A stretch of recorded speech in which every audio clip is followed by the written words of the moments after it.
आज हम लोग अभ्यास टेस्ट पेपर कक्षा 3 नास के प्रथम सप्ताह का जो क्वेश्चन है उसको हम लोग सॉल्व करने का प्रयास करेंगे। तो इस प्रकार से आप टेस्ट देकर आप अपने आप को एबिलिटी को बना सकते हैं। तो ये नास क्लास 3 का क्वेश्चन सैंपल पेपर दिया गया है, तो आज इसे हम लोग सॉल्व करेंगे। तो आपको क्वेश्चन के ऊपर भी इस टाइप से देख सकते हैं कि प्रश्नों की कुल संख्या 30 है और समय आपका 60 मिनट का है। इसमें आपके स्टूडेंट का नाम, क्रम संख्या, स्कूल का नाम और जिला ये सब लिखना है। और उसके बाद आप यहाँ पर देख सकते हैं कि कुछ निर्देश दिया गया है कि उस प्रकार से आपको काम करना है, तो इस प्रकार से पढ़ लेना है। तो आज हम लोग 3 विषय में 10-10 मार्क्स का हम लोग परीक्षा की तैयारी करेंगे। मॉडल क्वेश्चन दिया गया है, तो आइए हम लोग तैयारी करते हैं। सबसे पहले देखेंगे भाषा 1 हिंदी। इसमें एक अनुच्छेद दिया हुआ है, इसमें अनुच्छेद को देख लें कि एक गिलहरी पानी की तलाश में इधर उधर भटक रही थी, लेकिन उसे कहीं पानी नहीं मिला। चलते चलते उसे एक दीवार के किनारे नल दिखाई दिया। वहां नल देखकर बहुत प्रसन्न हुई और फुर्र से वहां पहुंची, लेकिन नल की टोंटी में पानी नहीं मिला। तो वह उदास हो गई और पानी की तलाश में इधर उधर भटकती रही। उसको पानी न मिलने से वह थक कर चूर हो गई, लेकिन फिर भी वह पानी की तलाश करती रही। यह सारी घटना एक लड़की रीना देख रही थी। उसने एक मिट्टी के कटोरे में पानी भरकर पेड़ के नीचे रख दिया। गिलहरी झट से पानी के कटोरे के पास आकर जी भर का पानी पीकर पेड़ पर चढ़ गई। तो एक अनुच्छेद है। अब इसमें से कुछ क्वेश्चन आपको करना है। तो देखिए पहला क्वेश्चन इसमें है, दी गई कहानी का मुख्य पात्र कौन है? तो हम लोग देखे थे कि गिलहरी है, तो इसका आंसर क्या हो जाएगा? एक गिलहरी, बी आंसर। नल कहाँ लगा था? तो नल कहाँ पर लगा था? दीवार के किनारे, तो इसका आंसर क्या हो जाएगा? दीवार के किनारे। फिर गिलहरी को पानी किस प्रकार मिला? ये 3 नंबर क्वेश्चन है। तो इसको पानी जो मिला कोशिश करने के कारण, गिलहरी कोशिश करते रही इसलिए उसको पानी मिला। तो इसका सही आंसर हो जाएगा कोशिश करने के कारण, सी ऑप्शन। इसके बाद आप लोग आगे देखेंगे कि गिलहरी को किसकी तलाश थी? तो हम लोग पढ़े थे अनुच्छेद, उसमें देखे थे कि वो पानी की तलाश में इधर उधर भटक रहा था। तो इसका सही आंसर क्या हो जाएगा? पानी की तलाश में, आंसर बी। फिर क्वेश्चन नंबर 5 क्या कहता है, हमें रीना से क्या सीखना चाहिए? तो रीना दूसरों की मदद की थी, पानी रख दी थी, तो इसका सही आंसर होगा दूसरों की मदद। फिर और एक अनुच्छेद दिया गया है यहाँ पर। अनुच्छेद को आप लोग सही ढंग से पढ़ लेंगे और इसी अनुच्छेद के स्थान पर इसको अच्छे से पढ़कर आप इसके आंसर को दे पाएंगे। तो हम लोग एक बार अनुच्छेद पढ़ लेते हैं। आप शाला के पुस्तकालय में पुस्तक पढ़ने जाते हैं। पढ़ने के लिए एक पुस्तक लेते हैं। पढ़ते पढ़ते पुस्तक में से 2 सुंदर चित्र निकाल लेते हैं। यहाँ आपने पुस्तकालय की पुस्तक का सही उपयोग नहीं किया, दुरुपयोग किया। यह पुस्तक आपकी निजी नहीं थी, सार्वजनिक थी। इसी प्रकार पुस्तकालय की पत्र पत्रिकाओं और पुस्तकों पर कुछ लिख देना, पुस्तकालय की पुस्तक उनमें से कुछ फाड़ कर अपने घर ले जाना सार्वजनिक वस्तु का सदुपयोग नहीं कहलाता। इसी प्रकार पुस्तकालय का नाम वचनालय भी है, में बैठकर पुस्तकें की बजाय आपस में गप्पे मारने लगे तो भी वह वाचनालय का सही उपयोग नहीं कहलाएगा। आपस में बातचीत करने से वाचनालय में बैठे दूसरे व्यक्तियों के पढ़ने में बाधा पड़ती है। तो ये एक अनुच्छेद है। अब इसमें सबको आंसर करना है। तो देखिए क्वेश्चन नंबर 6, पुस्तकालय की पुस्तकों का सही उपयोग क्या है? अभी हम लोग पढ़ लिए पुस्तकालय में क्या करना चाहिए? पढ़ना। और तो इसका सही आंसर क्या होगा? उन्हें पढ़ना। फिर हम लोग 7 नंबर क्वेश्चन में जाते हैं। पुस्तकालय की पुस्तकें होती है, तो आप लोग जाने कि किसकी होती है? सार्वजनिक है, सबके लिए होती है। तो इसका सही आंसर क्या होगा? सार्वजनिक हो जाएगा। फिर अगला क्वेश्चन नंबर 8, पुस्तकालय में बैठकर बातें करने से क्या होता है? अगर आप बैठ के बात करेंगे तो क्या होगा? दूसरों को डिस्टर्ब होगा। तो इसका सही आंसर क्या होगा? दूसरों को पढ़ने में बाधा होती है। फिर अगला क्वेश्चन की ओर हम लोग बढ़ते हैं। वाचनालय का सही उपयोग है, तो वाचनालय में क्या सही काम हो सकता है? शोर मचाना, खेल खेलना, बैठकर बातें करना या किताबें पढ़ना। तो सही आंसर क्या हो गया? किताबें पढ़ना। फिर अगला क्वेश्चन है 10 नंबर, सदुपयोग का विलोम शब्द क्या है? तो विलोम मतलब उल्टा, तो सदुपयोग जो करते हैं उसका उल्टा हो गया दुरुपयोग। तो इसका सही आंसर क्या हो गया हम लोग का? सी। तो फिर हम लोग देखते हैं आगे पर्यावरण अध्ययन। यहाँ क्वेश्चन का निर्देश दिया गया है, आप लोग देख सकते हैं। प्रत्येक प्रश्न के उत्तर के रूप में 4 विकल्प दिए गए हैं। प्रश्न के नीचे दिए गए विकल्पों में से सही विकल्प चुनकर सही उत्तर की तालिका में लिखिए। तो 1 नंबर क्वेश्चन, आप अपने दोस्तों के साथ तोता उड़, गाय उड़, घोड़ा उड़, बंदर उड़ वाला खेल खेल रहे हैं। निम्न में से आपके किस जानवरों का समूह उड़ेगा? तो इसमें 4 समूह बनाए गए हैं। तो कौन समूह में उड़ने का या उड़ने वाले जानवर हैं या पक्षी हैं, जो भी हैं। तो देखिए पहला में घोड़ा, गधा, बंदर, लंगूर, ये उड़ने वाले नहीं है। इसी टाइप से आपको ध्यान से देखने से डी नंबर में दिखता है तोता, मैना, कबूतर, गौरैया, तो ये सब उड़ते हैं। तो ये हम लोग का सही जवाब क्या हो जाएगा? तोता, मैना, कबूतर, गौरैया, मतलब डी आंसर होगा। फिर देखते हैं कृष्णा को घर की छत से काव काव की आवाज सुनाई देती है, वह आवाज होती है। तो काव काव कौन करता है? कौवा। तो हमारा सही आंसर क्या हो गया? कौवा। अगला 3 नंबर हम लोग देखेंगे, चिड़िया अपना घर बनाती है। तो हम लोग सीखे हैं कि चिड़िया चोंच से अपने घर को बनाती है। तो इसका सही आंसर हो जाएगा चोंच से। फिर अगला हम लोग क्वेश्चन की ओर बढ़ते हैं। 4 नंबर क्वेश्चन आप देखेंगे, तो जानवरों को उनके आकार के अनुसार बड़े से छोटे क्रम में रखा गया है, कौन सा क्रम सही है? तो जो बड़ा जानवर से छोटा जानवर की ओर कौन सा ऑप्शन में है? तो हम लोग देखते हैं।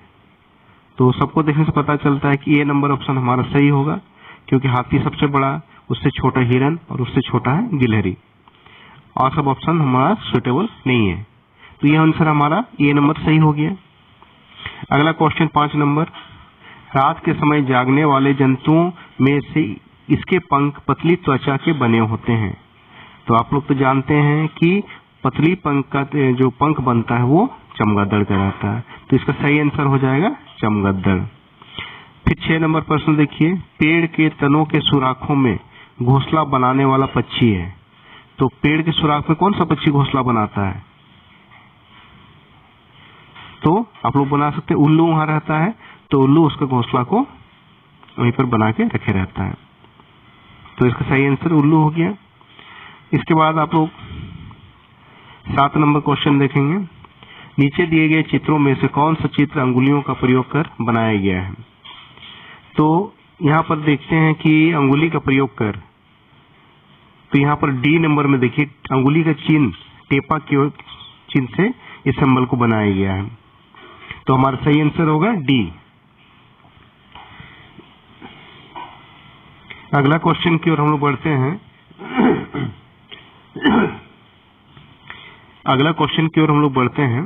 क्वेश्चन नंबर 8, टीना अपने साथियों और शिक्षक के साथ अपने आसपास की सैर करने निकली है। सैर के दौरान उन्होंने नीम, बाबुल, आंवला और इमली के पेड़ देखे हैं। तो ये दी गई पत्तियां किसकी है? तो ऑप्शन में देखिए आप लोग का ये जो पत्ता है बाबुल का है, नीम का है, इमली का और आंवला का। तो ये पत्ता किसका है? नीम का है। तो इसका सही आंसर क्या होगा? नीम। फिर आगे हम लोग देखेंगे 9 नंबर क्वेश्चन में, आपने बहुत से पौधे देखे हैं, इनकी पत्तियों के रंग व आकार अलग अलग होते हैं, किंतु कुछ पौधों की पत्तियां रंग आकार में लगभग एक समान दिखती है। तो उसको आपको पहचानना है, जैसे इमली और नीम। इमली का बहुत छोटा होता है, नीम का थोड़ा बड़ा होता है, ये पहचान में आ जाता है। बाबुल और आम का भी पता चल जाता है, आम और नीम का भी पता चल जाता है, लेकिन देखने में समान टाइप का लगता है इमली और बबूल का। तो इसका सही आंसर हो जाएगा इमली और बबूल, बी आंसर। क्वेश्चन नंबर 10, कुछ पौधों की पत्तियों से अलग तरह की गंध आती है, निम्न समूह में से किस समूह की पत्तियों को आप गंध से पहचान सकेंगे? इसमें 4 ग्रुप बनाया गया है। पहला एक में है तुलसी, नींबू और पुदीना।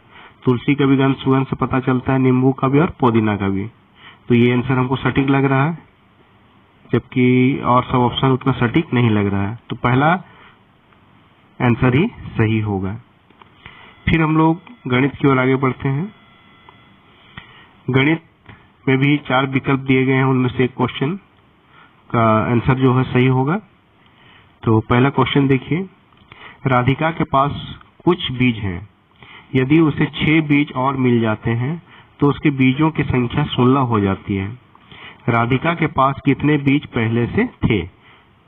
कुछ बीज उसके पास था और 6 बीज फिर मिलता है, तो उसके पास 16 हो जाता है। तो हम लोग जानेंगे कि उसके पास पहले से कितना था, 10 बीज, तब ना 6 जोड़ेंगे तो 16 होगा। तो इसका सही आंसर हो गया 10, मतलब बी।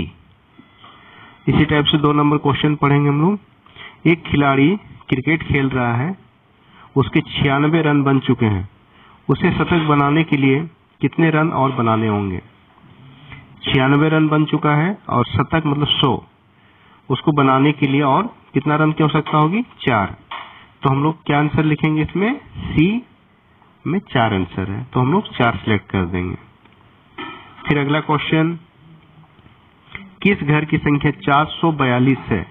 तो सब घर में कुछ कुछ नंबर दिया हुआ है, तो 442 लिखा हुआ है डी नंबर में, तो हमारा डी नंबर आंसर सही होगा। अगला क्वेश्चन हम लोग जाते हैं 4 नंबर। संख्या 105 को शब्दों में लिखते हैं। 105, तो सही आंसर आप लोग देख सकते हैं 105, बी नंबर, यहाँ पर 105 लिखा हुआ है। इसके बाद क्वेश्चन नंबर 5 में देखते हैं, 100 में 10 कितनी बार शामिल है? तो 100 में 10 10 करके कितना बार शामिल होता है? 10 बार। तो इसका सही आंसर कितना होगा? बी, 10। फिर क्वेश्चन नंबर 6, संख्या 103 को इस प्रकार भी लिखा जा सकता है। 103 मतलब 100 जोड़ 3, और इसको अलग अलग हम लोग जोड़ सकते हैं, ठीक है, 100 जोड़ 3। तो यहाँ हम लोग देखते हैं कि आदित्य के पास निम्नलिखित 3 संख्या कार्ड है, 6, 8 और 9। तो इसमें से क्वेश्चन पूछा जा रहा है, इन सभी कार्डों का इस्तेमाल करते हुए वह 3 अंकों वाली कौन सी सबसे बड़ी संख्या बना सकता है? तो ये 3 अंक को मिलकर के एक संख्या बनाना है, तो सबसे बड़ी संख्या कौन सा बनेगा? 986, तो 986। तो इसका सही आंसर हो गया हमारा 7 का बी। इसके बाद हम लोग देखते हैं 8 नंबर क्वेश्चन को, निम्न में से किस में संख्याएं बहुत बढ़ते क्रम में है? तो जो छोटा से बड़ा की ओर जाता है, तो हम लोग उस संख्या को सिलेक्ट करेंगे। तो इसमें देखते हैं सबसे छोटा कौन सा है, बी नंबर में देखेंगे हम लोग 385, 387, 389, तो हमारा सही आंसर हो गया बी। फिर 9 नंबर में देखते हैं, निम्न में से कौन सी संख्या 3 अंकीय है? 3 अंक की संख्या 200 हो जाएगी, तो हम लोग का जो सही आंसर होगा वो डी होगा, 200। इसके बाद क्वेश्चन नंबर 10 को हम लोग देखते हैं, तो कौन सी संख्याएं घटते क्रम में है? तो इसमें हम लोग सी ऑप्शन को देखते हैं। तो ये क्वेश्चन घटते क्रम में है, 386, 287 और 107, ये घटते हुए क्रम में दिखाई दे रहा है। इस प्रकार से हम लोग इस मॉडल क्वेश्चन को बच्चों को तैयारी करवा सकते हैं, और उसके बाद बच्चों का जो क्वेश्चन देकर इस टाइप से हम लोग उसका मूल्यांकन भी कराते रहें, ताकि बच्चों का तैयारी हो जाए और ये लास्ट परीक्षा में अच्छा से अपना आंसर कर सके। Thank you.